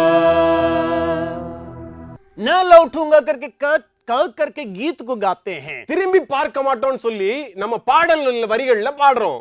कितना बार लौट के देखे, ஆனா எத்தனை வாட்டி திரும்பி பார்த்திருக்கோம்? कितने बार उस यीशु मसीह का दिल को चोट पहुंचाए हैं। ஆனா எத்தனை வாட்டி இயேசு கிறிஸ்துவினுடைய இருதயத்தை நம்ம காயப்படுத்தி இருக்கோம்? क्या मिलेगा என்ன கிடைக்கும்? यीशु के पीछे आगे क्या मिलेगा? இயேசு கிறிஸ்துவுக்கு பின்பாக வருகிறதுனால என்ன கிடைக்கும்? दुख तकलीफ के साथ ही चलना हमारे लिए नियुक्त किया गया है। துக்கத்தின் துயரத்தின் வழியாகவே நாம் போக வேண்டியது நமக்காக நியமிக்கப்பட்டிருக்கு. वही हमारे लिए निश्चित किया गया रास्ता है, उसी में हमें गुजर के जाना ही पड़ेगा। நமக்காக நிச்சயிக்கப்பட்டிருக்கிற வழி அதுவாதான் இருக்கு. அதன் வழியாக தான் நம்ம போக வேண்டும். यीशु मसीह उसी रास्ता से होकर के गया तो हमें भी उनका पद चिन्हों को अनुकरण करना जरूरी है। இயேசு கிறிஸ்துவானவர் இதே பாதைகளுக்கு பின்பாக தான் போனாரு. அவருடைய பாதச்சுவடுகளை நாமும் பின்பற்றி போகிறவர்களா இருக்கணும். उसका मत्ती सुसमाचार 5वें अध्याय 13 पद को पढ़ेंगे। மத்தேயு எழுதின சுவிசேஷம் 5வது அதிகாரம், तुम पृथ्वी के नमक हो, परंतु यदि नमक का स्वाद बिगड़ जाए तो वह फिर किस वस्तु से नमकीन किया जाएगा? फिर वह किसी काम का नहीं, केवल इसके कि बाहर फेंका जाए और मनुष्य के पैरों तले रौंदा जाए। அங்க பார்க்கிறோம் 5வது அதிகாரம் 13வது வசனத்துல, நீங்கள் பூமிக்கு உப்பாயிருக்கிறீர்கள். உப்பானது சாரமற்று போனால் எதினால் சாரமாக்கப்படும்? வெளியே கொட்டப்படுவதற்கும் மனுஷரால் மிதிக்கப்படுவதற்குமே ஒழிய வேறொன்றுக்கும் உதவாது. पहले बात, यीशु मसीह के पीछे अनुकरण करने के मतलब हमारे लिए दुख तकलीफ नियुक्त किया गया है, उसी में हमें जाना है। இயேசு கிறிஸ்துவை பின்பற்றி போகிறதுனால நமக்கு என்று ஒரு வழி நியமிக்கப்பட்டிருக்கிறது. அது துன்பத்தின் பாதை, துயரத்தின் பாதையா இருக்கு. उसी में जाना है, அதுல தான் நம்ம போக दूसरा வேண்டியது. रास्ता नहीं है। வேற வழி கிடையாது. यीशु मसीह मेरे पीछे आओ करके कहा, वो जिस रास्ता से गुजर गए उसी में जाना ही है आपको। இயேசு கிறிஸ்துவானவர் என்ன பின்பற்றி வாங்கன்னு சொன்னப்ப எந்த வழியில இயேசு கிறிஸ்துவானவர் போனாரோ அதே பாதையை நம்ம பின்பற்ற வேண்டியது அவசியமா இருக்கிறது. पहले बात, முதலாவது காரியம், मसीह यीशु का अनुकरण करने से दुख तकलीफ के बीच में होकर के जाना ही है। இயேசு கிறிஸ்துவை பின்பற்றுகிற நாமும் துக்கத்தின் வழியாக துயரத்தின் வழியாக போக வேண்டியது அவசியமா இருக்கிறது. अंत तक धीरज धरे रहेंगे, हमारा उद्धार होगा। கடைசி வரைக்கும் நிலை நிற்கிறவர்களே ரட்சிக்கப்படுவார்கள். दूसरा रास्ता नहीं है, வேற வழி கிடையாது. दूसरे बात, இரண்டாவது காரியம், मत्ती सुसमाचार उसका 5वें अध्याय 13 पद को पढ़ेंगे। மத்தேயு எழுதின சுவிசேஷம் 5வது அதிகாரம் 13வது வசனம். वहां एक और बार पढ़ देंगे। இன்னொரு முறையா படிக்கலாம். तुम पृथ्वी के नमक हो, तुम पृथ्वी के नमक हो, परंतु यदि नमक का स्वाद बिगड़ जाए का स्वाद बिगड़ जाए तो वह फिर किस वस्तु से नमकीन किया तो जाएगा? वो फिर किस वस्तु से नमकीन किया जाएगा? फिर वह किसी काम का नहीं, और किसी काम का नहीं, केवल इसके कि बाहर फेंका जाए और मनुष्यों के पैरों तले रौंदा जाए। बस यहां परमेश्वर के वचन साफ साफ बतलाती हैं, पहले जो मसीह यीशु का अनुकरण करने वाले दुख तकलीफ में होकर के गुजरना है। இங்க தெளிவா எழுதி இருக்கிறது, இயேசு கிறிஸ்துவை பின்பற்றுகிறவர்கள் முதலாவது துக்கத்தின் துயரத்தின் வழியின் பாதையிலாகத்தான் கடந்து போக வேண்டும் என்று சொல்லி. दूसरी बात ये है, तुम इस धरती का नमक के रूप में है। இரண்டாவது காரியம், நீங்கள் இந்த உலகத்திற்கு உப்பா இருக்கிறீர்கள் என்று சொல்லி नमूनादायक जीवन व्यतीत करना है। ஒரு எக்ஸாம்பிளான ஒரு மாடலான லைஃப் வாழ வேண்டியது நம்ம அவசியமா இருக்கு. जैसे मन वैसे हम जी नहीं सकते हैं। எப்படி நம்ம நினைக்கிறோமோ அப்படி நாம் வாழ முடியாது. मसीह लो जिस प्रकार चाहता है उस प्रकार जीने का आदेश पाया हुआ नहीं है। கிறிஸ்துவினுடையவர்கள் அவர்கள் இஷ்டத்திற்கு அவர்கள் பாதையில வாழ்க்கை வாழ்வதற்காக அழைக்கப்பட்டவர்கள் அல்ல. मसीह यीशु हमारे लिए जिस प्रकार चलने के लिए लिख दिया है, उन बातों को हमें मान करके चलना बहुत ही अनिवार्य है। நம்ம எப்படி நடக்க வேண்டும் என்று இயேசு கிறிஸ்துவானவர் எழுதி கொடுத்திருக்காரோ அதன்படி நடக்க வேண்டியது அவசியமா இருக்கிறது. एक मसीह व्यक्ति इस प्रकार परमेश्वर के वचन के अनुसार अगर नहीं चलता है, वो अन्य लोगों का पैरों तले रौंदा जाएगा। கிறிஸ்தவர்கள் இப்படி ஒரு மாடலான லைஃப் வாழ முடியாதவர்களா இருந்தாங்கன்னா மனுஷரால் மிடிப்படுவதற்கே ஒழிய வேறொன்றுக்கும் இல்லை என்று இங்க எழுதி இருக்கு. इसका मतलब जो है, हम जैसे चाहेंगे वैसे नहीं चल सकते हैं। இதனுடைய அர்த்தம் நம்ம எப்படி இஷ்டத்துக்கு வாழலாம்னு அர்த்தம் இல்ல. यीशु मसीह के पीछे हो लिए आप और हम अपने मनमानिक नहीं चल सकते हैं। இயேசுவை பின்பற்றுகிற நாம் நம்மளுடைய இஷ்டத்துக்கு வாழ முடியாது. दुख तकलीफ के बीच में होकर के जाना है துக்கத்தின் துயரத்தின் பாதையின் வழியாக தான் போயாக और வேண்டும். साथ ही साथ नमूनादायक जीवन भी व्यतीत करना है। கூடவே ஒரு மாதிரியான ஒரு எக்ஸாம்பிள் லைஃப வாழ்றதற்காக நம்ம அழைக்கப்பட்டிருக்கோம். क्या हम मसीह लोग कहते हैं हम अन्य लोगों के लिए नमूनादायक जीवन व्यतीत करते हैं? கிறிஸ்தவர்களாகிய நாம மற்றவர்களுக்கு முன்பாக ஒரு உதாரணம் உள்ள வாழ்க்கையை வாழ்றோமா? यीशु मसीह वैसे ही जीवन जी करके चले गए। இயேசு கிறிஸ்துவானவர் அப்படி ஒரு உதாரணம் உள்ள வாழ்க்கையை வாழ்ந்து சென்றிருக்கிறார். अन्य लोग देख करके कहने लायक एक जीवन को प्रस्तुत करके वो चले गए। மற்றவர்கள் அவரை பார்த்து ஒரு உதாரணம் உள்ள வாழ்க்கை வாழ்ந்தார் என்று சொல்லத்தக்கதாக வாழ்ந்து சென்றிருக்கிறார். देश के महान लोग कहने लायक जी करके चले गए। தேசத்தினுடைய பெரிய தலைவர்கள் அதை சொல்லும்படியாக செய்துவிட்டு போயிருக்கிறார். इस मनुष्य में मैं कोई पाप नहीं देख पाता, कोई दोष नहीं है करके कहता है। இந்த மனுஷன் மேல எந்த விதமான பாவத்தையும் எந்த விதமான களங்கத்தையும் நாம் பார்க்கலன்னு சொல்லிட்டு போயிருக்காங்க. मृत्यु तक, மரணம் வரைக்கும், क्रूस के मृत्यु तक वो विश्वास योग्य निष्कलंक रूप में रह करके वो चले गए हैं। சிலுவையின் மரண பரியந்தம் களங்கமில்லாதவர்களாக வாழ்ந்து முடித்தார். क्या हमारे जिंदगी किस प्रकार चलता है? நம்மளுடைய வாழ்க்கை எப்படி போய்கிட்டு இருக்கு? अन्य लोग हमारे बारे में क्या कहते हैं? மற்றவர்கள் நம்ம பார்த்து என்ன சொல்றாங்க? अन्य लोग किस प्रकार हमारे बारे में गवाही देते हैं? நம்மளை பார்த்து மற்றவர்கள் எப்படி டெஸ்டிமனி கொடுக்கறாங்க? कई बार जो है हम इस बातों को हमेशा सोचते हैं। நிறைய நேரங்கள்ல நான் இந்த காரியங்களை யோசிக்கிற வழக்கம் உண்டு. कई लोग ये भी कहते हैं, அநேகர் இத சொல்றாங்க, अरे मेरे बारे में कोई कुछ कहने से क्या मतलब है? மற்றவர்கள் என்ன பத்தி என்ன சொன்னா எனக்கு என்ன? मैं ठीक हूँ, நான் சரிதான். कोई लोग कुछ भी कहें कोई मतलब नहीं है। மற்றவர்கள் என்ன வேணாலும் சொன்னா எனக்கு கவலை கிடையாது, நான் சரிதான்.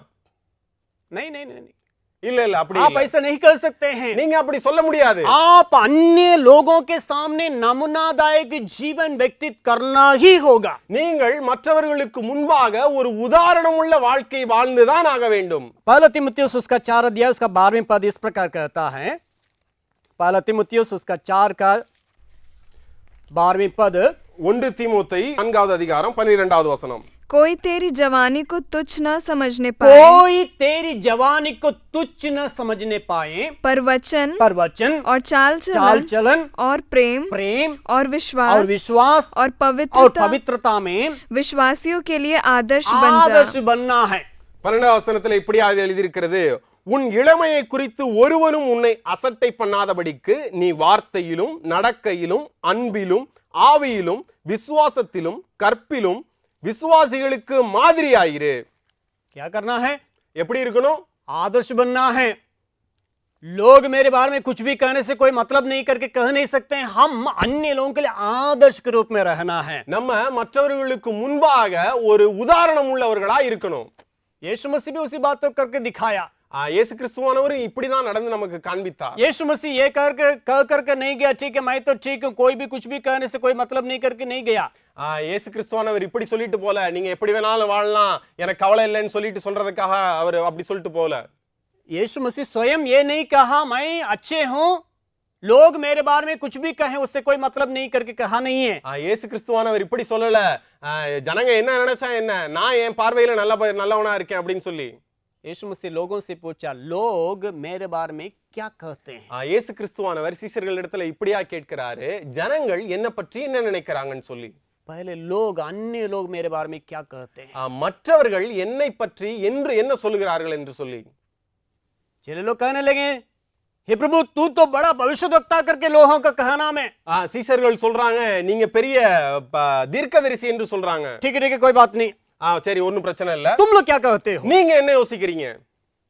यीशु मसीह अन्य लोग क्या कहते हैं, ठीक है उन लोग अच्छा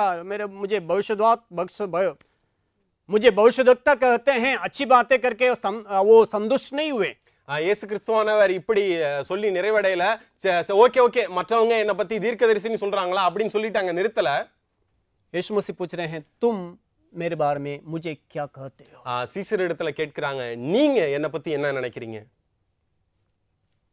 यीशु मसीह का कहने का मतलब, पूछने का मतलब, हम जहां कहीं रहते हैं अन्य लोग हमारे बारे में सही विचार भी रखना भी है। இயேசு கிறிஸ்துவானவர் அவர்களை கேட்டதற்கான காரணம் மற்றவர்கள் நம்மை பற்றி என்ன நினைக்கிறார்கள் என்று और சொல்லி. साथ ही साथ न केवल अन्य लोग, हमारे संग रहने वाले सहकर्मी लोग हमारे बारे में क्या कहते हैं, इस बातों की भी जानकारी रखना जरूरी है. கூடவே மற்றவர்கள் அந்நியர்கள் நம்மை பற்றி என்ன யோசிக்கிறாங்க அப்படிங்கறத சொல்லி கேட்க வேண்டியது அவசியமா இருக்கிறது.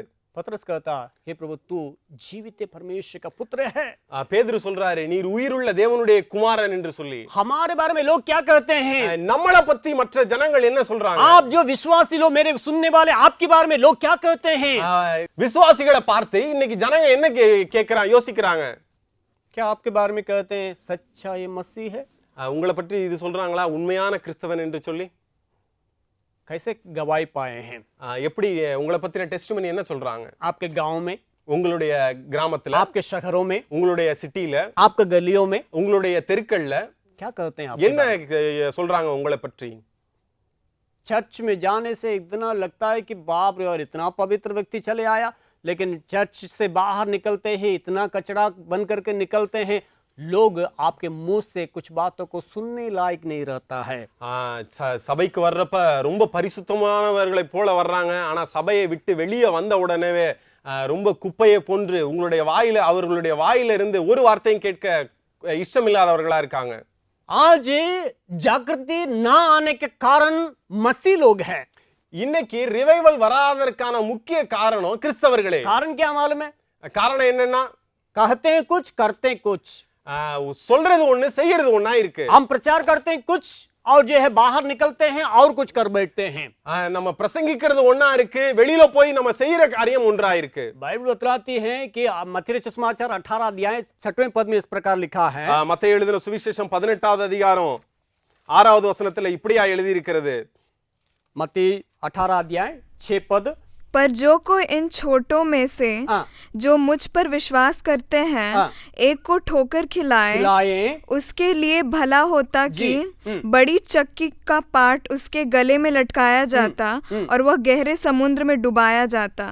आपके चाल चलन को लेकर के लोग, अगर कोई व्यक्ति ठोकर खाता है, आपको भला होता आपका गले में चक्की का पाट बांध करके समुद्र के गहराई में डाल देना आपके लिए भला होता करके यीशु मसीह स्वयं कह रहे हैं. இங்க 6வது வசனத்துல இப்படியா எழுதி இருக்கிறது, என்னிடத்தில் விசுவாசமாய் இருக்கிற இந்த சிறியரில் ஒருவனுக்கு இடறல் உண்டாக்கினவன் எவனோ அவனுடைய கழுத்தில் எந்திரக்கல்லை கட்டி சமுத்திரத்தின் ஆழத்திலே அவனை அமிழ்த்துகிறது அவனுக்கு நலமாயிருக்கும் என்று இயேசு கிறிஸ்துவானவர் சொல்லுகிறார்.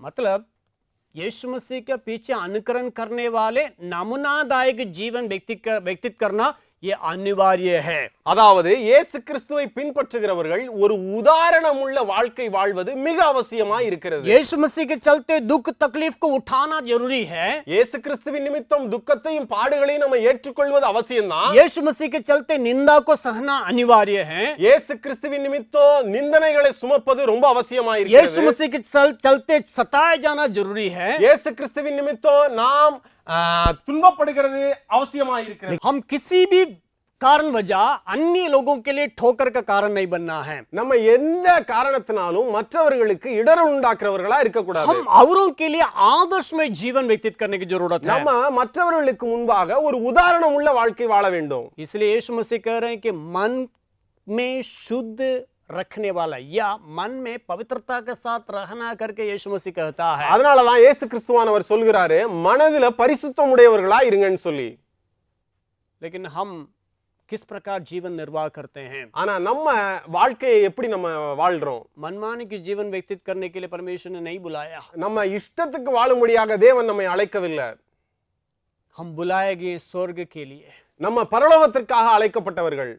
इस बातों को भूलना नहीं है. இந்த காரியத்தை நம்ம மறக்க கூடாது. यीशु मसीह मेरे पीछे होलो करके कहने का एक बहुत बड़ा मकसद ये भी है, स्वर्ग तक तुम मुझे मेरे पीछे अनुकरण करना है. இயேசு கிறிஸ்து என்னை பின்பற்றி வா அப்படின்னு சொன்னதற்கான ஒரு முக்கிய நோக்கமும் காரணமும் என்னை பின்பற்றி சொர்க்கத்துக்கு வான்னு சொன்னது. सही ढंग से यीशु के पीछे अनुकरण करते जाएंगे, हम वहां तक स्वर्ग तक पहुंचने के लिए कोई हमें रोक नहीं सकता है. நம்ம ஒரு பரிசுத்தமுள்ள ஒரு வாழ்க்கையை வாழ்ந்தோம் என்று சொன்னால் சொர்க்க ராஜ்யத்திற்கு போவதற்கு எந்த விதமான தடைகளும் இருக்காது. हम अपने को शुद्ध रखने के लिए, पवित्रता के साथ जीवन निर्वाह करने के लिए हम तैयार रहने की जरूरत है. நம்ம பரிசுத்தமாய் வாழ்வதற்கும் சுத்தமுள்ளவர்களாய் இருப்ப ஒரு வாழ்க்கை வாழ்வதற்கும் अन्य लोगों का आदर्श में जीवन निर्वाह करना है। மற்றவர்களுக்கு முன்பாக ஒரு உதாரணம் உள்ள வாழ்க்கை வாழ்வதற்கும் परमेश्वर में अनुग्रह देने पाए। தேவன் நமக்கு கிருபை एक கொடுப்பாராக. और बात को कहकर मैं अंत करने जाता हूं। இன்னொரு காரியத்தை நான் சொல்லி முடிக்க விரும்புகிறேன். वहां लिखा है मत्ती उसका 5वें अध्याय 16वें पद में, இங்கே இப்படி எழுதி இருக்கிறது, மத்தேயு எழுதின சுவிசேஷம் 5வது அதிகாரம் 16வது வசனத்துல, उसी प्रकार तुम्हारा उजियाला मनुष्य के सामने चमके कि वे तुम्हारे भले कामों को देखकर तुम्हारे पिता की जो स्वर्ग में है बड़ाई करें।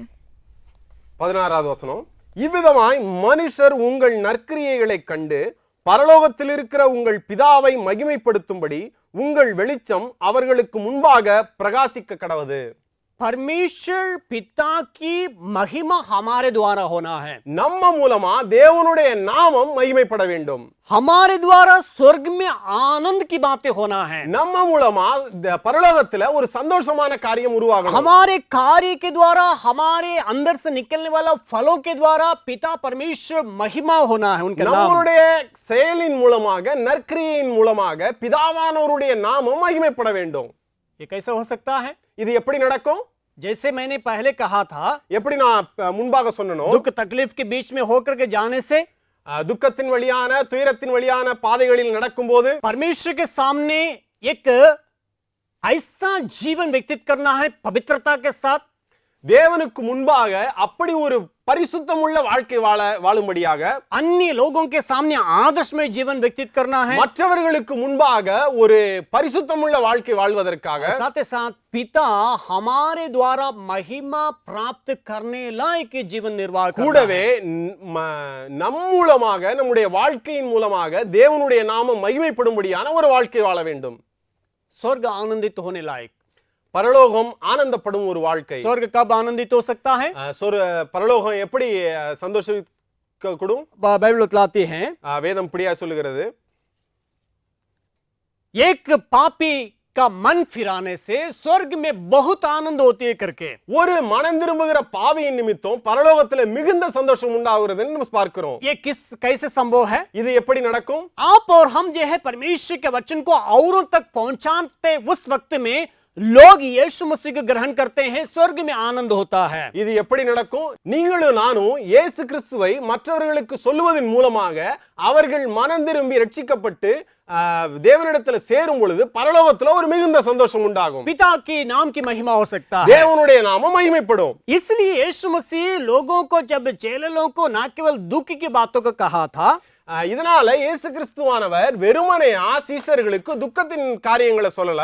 न केवल यीशु मसीह जो है एक पवित्रता के जीवन को निर्वाह करने के लिए कहा था, இது மட்டுமல்ல, வெறும் பரிசுத்த வாழ்க்கையை மாத்திரம் வாழ்ந்து காட்டணும்னு இதை மட்டும் சொல்லல. यीशु मसीह चेलों को दो करके विदा किया, இயேசு கிறிஸ்துவானவர் சீஷர்களை ரெண்டு பேரா அனுப்பிச்சு விட்டாரு, ताकि लोग उद्धार पाए, மற்றவர்கள் ரட்சிக்கப்படும்படியாக. स्वर्ग राज्य के बातों को लोग सुने, பரலோக ராஜ்யத்தை குறித்ததான காரியத்தை மற்றவர்கள் தெரிந்து கொள்ளும்படியாக. नरक की ओर जाने वालों को रास्ता बदल करके स्वर्ग के रास्ता को दिखाने के लिए, நரகத்துக்கு நேராய் போகிற ஜனங்களின் வாழ்க்கை மாறி சொர்க்க பரலோகத்தை காட்டும்படியாக, स्वर्ग में बहुत बड़ा आनंद होने के लिए, பரலோகத்துல ஒரு பெரிய ஆனந்தம் உண்டாகும்படியாக. मेरे प्यारों, அன்பானவர்களே, परमेश्वर में उस अनुग्रह को देने पाए, தேவன் அப்படி ஒரு கிருபைகளை நமக்கு தருவாராக. यीशु मसीह के पीछे अनुकरण करने के लिए इसलिए यीशु मसीह ने कहा था, இயேசு கிறிஸ்துவை பின்பற்றுகிற காரணம் இதனால இயேசு கிறிஸ்து சொல்லுகிறார், यीशु मसीह के पीछे अनुकरण करने से ये बातें होगा करके कहते हुए यीशु मसीह कहता है, இயேசு கிறிஸ்துவை பின்பற்றுகிறதுனால இந்த காரியங்கள் நடக்கும்னு சொல்றாரு. दुख तकलीफ पे आएगा, துக்கம் துயரம் கண்டிப்பா வரும். आखिरी तक स्थिर रहना है, மரண பரியந்தம், முடிவு பரியந்தம் நிலை நிற்கணும். न केवल आखिरी तक स्थिर रहना है, மரண பரியந்தம் நிலை நிற்கணும். அது மாத்திரமல்ல, नमूनादायक जीवन व्यतीत ஒரு करना है, பரிசுத்த வாழ்க்கை, ஒரு பரிசுத்தம் உள்ள உதாரணம் உள்ள வாழ்க்கை நாம் வாழ न வேண்டும். केवल नमूनादायक जीवन व्यतीत करना है, வெறும் ஒரு உதாரணம் உள்ள வாழ்க்கையை மட்டும் வாழாமல் पिता परमेश्वर के महिमा पहुंचाने लायक जीवन व्यतीत करना है, பிதாவாகிய தேவனுக்கு நாமம் மகிமைப்படும்படியாக ஒரு வாழ்க்கை வாழ வேண்டும். अन्य लोगों को सुसमाचार का कार्य को सुनाने का, लोगों को प्रभु के पास लाने का कार्य को करना भी है, மற்றவர்களுக்கு இயேசு கிறிஸ்துவை கூறி அவர்களை பிதாவினிடத்தில் இழுத்துக் கொள்ளுகிற காரியத்தை நாம் செய்ய வேண்டும். कई मिशनरी लोग, அநேக மிஷனரிமார்கள், कई सेवकगण அநேக தேவனுடைய ஊழியக்காரர்கள் शुरुआत के दिन में जिस प्रकार धुन के साथ, बोझ के साथ सेवा करते थे, वो धीरे धीरे